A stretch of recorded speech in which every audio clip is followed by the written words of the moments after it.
നമസ്കാരം. മലയാളി വാർത്തയിലേക്ക് സ്വാഗതം.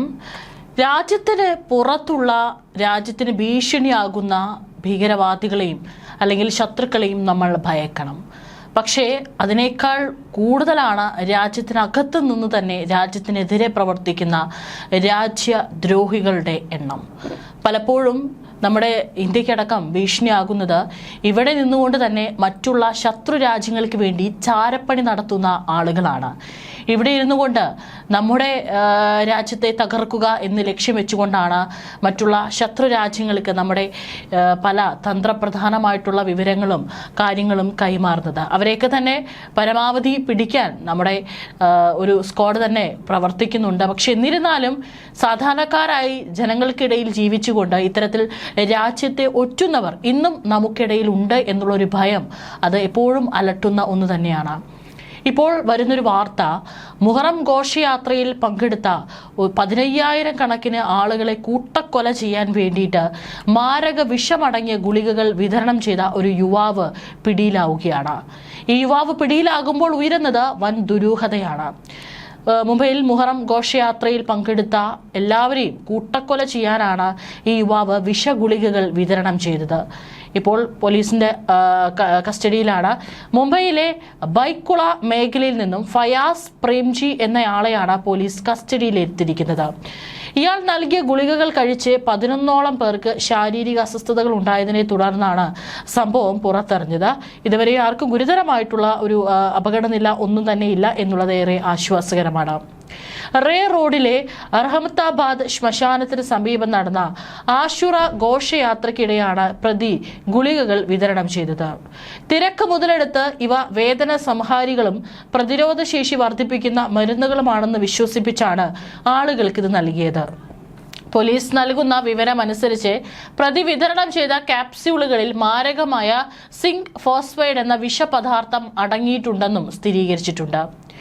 എലിവിഷത്തിലും മറ്റു കീടനാശിനികളിലും ഉപയോഗിക്കുന്ന അത്യന്തം അപകടകരമായ രാസവസ്തുക്കളാണ്.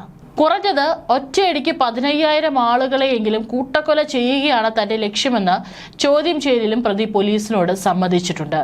പക്ഷെ അവിടെ ആ ഘോഷയാത്ര നടക്കുമ്പോൾ സംശയം തോന്നിയ ഈ ഒരു 3 വനിതാ വോളണ്ടിയർമാരുടെ ഇടപെടലാണ് 15,000 കണക്കിന് ആളുകളുടെ ജീവൻ രക്ഷിച്ചിരിക്കുന്നത് എന്നാണ് റിപ്പോർട്ടുകൾ. ഫയാസ് പ്രേംജി എന്ന് പറയുന്നയാൾ സംശയാസ്പദമായ രീതിയിൽ ഈ ഒരു ഘോഷയാത്ര നടന്നു പോകുമ്പോൾ ഗുളികകൾ വിതരണം ചെയ്യുന്നത് ശ്രദ്ധയിൽപ്പെട്ടു. ഈ 3 വോളണ്ടിയേഴ്സ് ഉടൻ തന്നെ അവർക്ക് ചില സംശയങ്ങൾ ഉയർന്നു. ഉടൻ തന്നെ ഇയാളെ തടയുകയും പോലീസിൽ വിവരം അറിയിക്കുകയായിരുന്നു. വോളണ്ടിയർമാർ ക്യാപ്സ്യൂൾ തുറന്ന് പരിശോധിച്ചപ്പോഴാണ് ഉള്ളിൽ സംശയാസ്പദമായ രീതിയിൽ പൊടി കണ്ടെത്തിയത്. തുടർന്ന് ഘോഷയാത്രയിൽ പങ്കെടുത്തവർ ആരും തന്നെ ഈ ഗുളികകൾ കഴിക്കരുതെന്ന് ലൗഡ് സ്പീക്കറിലൂടെ അനൗൺസ്മെന്റും നടത്തി. വളരെ വേഗത്തിൽ തന്നെ നടത്തിയിട്ടുള്ള ഒരു ഇടപെടലാണ് 15,000 ആളുകളുടെ ജീവൻ രക്ഷിച്ചത്. പിന്നീട് പോലീസ് നടത്തിയ പരിശോധനയിലാണ് പ്രതിയുടെ പക്കൽ നിന്നും 14,900 ഗുളികകൾ പിടിച്ചെടുത്തത്. അതായത് കൃത്യമായിട്ട് 15,000-ഓളം ആളുകളെ കണക്കാക്കിയാൽ അല്ലെങ്കിൽ അവർക്കത് വിതരണം ചെയ്ത് ഒരു കൂട്ടക്കൊല നടത്താൻ വേണ്ടിയിട്ടാണ് ഇത്രയും ഗുളികകൾ അയാൾ കയ്യിൽ കരുതി ഇവിടെ എത്തിയത്. ഇതിനോടകം തന്നെ വലിയൊരു അളവ് ഗുളികകൾ വിതരണം ചെയ്യപ്പെട്ടിട്ടുണ്ടെന്നാണ് പ്രാഥമിക നിഗമനം. ഇതുകൂടാതെ 30,000 ക്യാപ്സ്യൂളുകൾക്കും 50 കിലോഗ്രാം ഫോസ്ഫറസിനും പ്രതി ഓർഡർ നൽകിയിരുന്നതായി പോലീസ് കണ്ടെത്തിയിട്ടുണ്ട്. അതായത് ഒരുപക്ഷെ ഇയാളെ പിടികൂടാൻ സാധിച്ചില്ലെങ്കിൽ ഇനിയും ഇത്തരത്തിലുള്ള ഗുളികകൾ അയാൾ പല ഇത്തരത്തിലുള്ള സ്ഥലങ്ങളിൽ വിതരണം ചെയ്യാനായിട്ട് അവ ശേഖരിച്ച് വെച്ചിട്ടുണ്ടായിരുന്നു. നിലവിൽ ഗുളികകൾ കഴിച്ച് 11 പേർക്ക് ഛർദിയും വയറുവേദനയും അനുഭവപ്പെട്ടതിനെ തുടർന്ന് സമീപത്തെ ആശുപത്രിയിൽ പ്രവേശിപ്പിച്ചു. ഇവർ നിലവിൽ അപകടനില തരണം ചെയ്തിട്ടുണ്ട് എന്നാണ് റിപ്പോർട്ടുകൾ. പ്രതിക്ക് വിദേശ പശ്ചാത്തലമുണ്ടെന്നും പോലീസ് കണ്ടെത്തിയിട്ടുണ്ട്. ഇയാൾ മുമ്പ് ഇറാൻ, ഇറാഖ് എന്നീ രാജ്യങ്ങൾ സന്ദർശിച്ചിട്ടുണ്ട്. സംഭവത്തിന് പിന്നിൽ ഭീകരവാദ ബന്ധമുണ്ടോ എന്നും പോലീസ് അന്വേഷിച്ചു വരികയാണ്. അറസ്റ്റിലായ ഫയാസ് പ്രേംജിക്ക് അന്താരാഷ്ട്ര തലത്തിൽ വിദേശ പശ്ചാത്തലമുണ്ടെന്നാണ് മുംബൈ പോലീസ് നൽകുന്ന സൂചനകൾ. ഈ പറയുന്ന രാജ്യങ്ങളൊക്കെ തന്നെ സന്ദർശിച്ചിട്ടുണ്ട് എന്നുള്ളതിന് തെളിവുകളും പോലീസിന് ലഭിച്ചിട്ടുണ്ട്. ഇയാളുടെ പാസ്പോർട്ട് രേഖകളിൽ നിന്നടക്കം ഇത് വ്യക്തമാണ്. ഇത്രയും വലിയൊരു കൂട്ടക്കൊലയ്ക്ക് പിന്നിൽ ഏതെങ്കിലും നിരോധിത ഭീകരവാദ സംഘടനകളുടെ ബന്ധമോ അന്താരാഷ്ട്ര ഗൂഢാലോചനയോ ഉണ്ടോ എന്ന കാര്യത്തിൽ കേന്ദ്ര ഏജൻസികളുടെ സഹായത്തോടെ പോലീസ് ഊർജിതമായ അന്വേഷണം ആരംഭിച്ചു. കൊലപാതക ശ്രമം ഉൾപ്പെടെയുള്ള വകുപ്പുകൾ ചുമത്തിയാണ് കേസെടുത്തിട്ടുള്ളത്. വിശദമായ അന്വേഷണം നടത്തുന്നുണ്ട്. അടുത്തിടെ പ്രതി വലിയ തോതിൽ എലിവിഷം വാങ്ങിയതായും കണ്ടെത്തിയിട്ടുണ്ട്. തുടർന്ന് ഏറെ ദിവസങ്ങൾ കൊണ്ടാണ് ഗുളികകൾ തയ്യാറാക്കിയത്. 2019-നും 2025-നും ഇടയിൽ ഫയാസ് പ്രേംജി പലതവണ ഇറാനിലേക്കും ഇറാഖിലേക്കും യാത്ര ചെയ്തിട്ടുണ്ടെന്നും അന്വേഷണ ഉദ്യോഗസ്ഥർ അറിയിച്ചു. കഴിഞ്ഞ ഒരു വർഷത്തിനിടെ മാത്രം 19 തവണ രണ്ടിടത്തേക്കുമായി യാത്ര ചെയ്തിട്ടുണ്ട്. പ്രതിയുടെ അമ്മയും സഹോദരിയും ഇറാനിലാണ്. പുനെ വിമാൻ നഗറിൽ പെയിന്റ് ബിസിനസ് നടത്തിയിരുന്ന പ്രതി ഡോംഗ്രിയിലെ ഡോർമിറ്ററിയിലാണ് താമസിച്ചിരുന്നത്. പ്രേംജിയുടെ മൊബൈൽ ഫോൺ, സാമ്പത്തിക ഇടപാടുകൾ എന്നിവ പരിശോധിക്കുമെന്ന് പോലീസ് അറിയിച്ചിട്ടുണ്ട്. വിവരമറിഞ്ഞെത്തിയ പോലീസ് ഉടൻ തന്നെയാണ് ഫയാസിൽ നിന്ന് ആ മരുന്ന് ശേഖരം പിടിച്ചെടുത്തത്. ഗുളികകളിൽ സിങ്ക് ഫോസ്ഫൈഡ് സാന്നിധ്യം സ്ഥിരീകരിച്ചതായി മുംബൈ DCP ജയന്ത് മീണ പറഞ്ഞു. ഇത്തരത്തിലുള്ള 14,900 ഗുളികകളാണ് ഫയാസിന്റെ പക്കൽ നിന്ന് പിടിച്ചെടുത്തത്. മാത്രമല്ല, ഇതിൽ കൂടുതൽ അളവിൽ ഗുളികകൾ ഇനിയും അയാൾ ഓർഡർ ചെയ്ത് വരുത്തിയിട്ടുണ്ട് എന്നും റിപ്പോർട്ടുകൾ സൂചിപ്പിക്കുന്നു. അതായത് പോലീസ് കൃത്യമായി തന്നെ അന്വേഷണം ആരംഭിച്ചിട്ടുണ്ട്. BBA ബിരുദധാരിയാണ് ഫയാസ്. മാത്രമല്ല, പല രാജ്യങ്ങളിലേക്കും ഇയാൾ യാത്ര നടത്തിയിട്ടുണ്ട്. തീർച്ചയായിട്ടും ഇയാളുടെ ഇവിടെ നിന്നാണ് ഇയാൾക്ക് ഈ നിർദ്ദേശം ലഭിച്ചത്?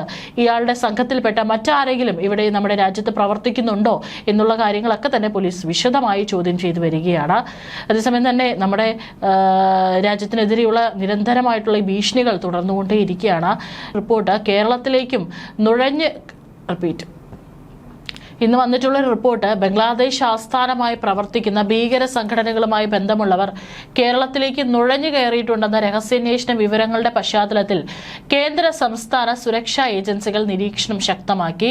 അൻസാറുള്ള ബംഗ്ല ടീം, അതായത് ABT അഥവാ ഈ പറഞ്ഞ അൻസാർ അൽ ഇസ്ലാം എന്ന പേരിൽ അറിയപ്പെടുന്ന ഭീകര സംഘടനയുമായി ബന്ധപ്പെട്ട വ്യക്തികളുടെ സാധ്യതയാണ് അന്വേഷണ ഏജൻസികൾ പരിശോധിക്കുന്നത്. ബംഗ്ലാദേശിലെ നിരോധിത തീവ്രവാദ ശൃംഖലകളായ അൻസാർ അൽ ഇസ്ലാമിനും ജമാഅത്തി ഉൽ മുജാഹിദീൻ ബംഗ്ലാദേശിനും നിരവധി ഭീകരാക്രമണ കേസുകളിൽ പങ്കുണ്ടെന്ന് രേഖകൾ വ്യക്തമാക്കുന്നു. ബംഗ്ലാദേശിലെ ഭരണകൂട വിരുദ്ധ കലാപത്തിന് പിന്നാലെ ഇന്ത്യയിലേക്ക് അനധികൃതമായി കടന്നവരിൽ ചിലർ കേരളത്തിൽ എത്തിയിരിക്കാമെന്ന വിവരങ്ങളും രഹസ്യാന്വേഷണ ഏജൻസികൾ പരിശോധിക്കുന്നുണ്ട്. ഇവർക്ക് വ്യാജ തിരിച്ചറിയൽ രേഖകൾ സംഘടിപ്പിക്കാൻ സംഘടിത ശൃംഖലകൾ പ്രവർത്തിക്കുന്നുണ്ടോ എന്നതും അന്വേഷണ പരിധിയിലുണ്ടെന്നാണ് റിപ്പോർട്ടുകൾ. സംസ്ഥാനത്തിന്റെ വിവിധ ഭാഗങ്ങളിലെ സംശയാസ്പദ നീക്കങ്ങളും വിദേശ ബന്ധങ്ങളും കേന്ദ്രീകരിച്ച് രഹസ്യാന്വേഷണ വിഭാഗങ്ങൾ വിവരശേഖരണം ഊർജിതമാക്കിയിട്ടുണ്ട്. കേന്ദ്ര ഏജൻസികളിൽ നിന്നുള്ള ജാഗ്രതാ നിർദ്ദേശങ്ങളുടെ അടിസ്ഥാനത്തിൽ സുരക്ഷാ സംവിധാനങ്ങൾ കൂടുതൽ സജീവമാക്കിയിരിക്കുകയാണ്.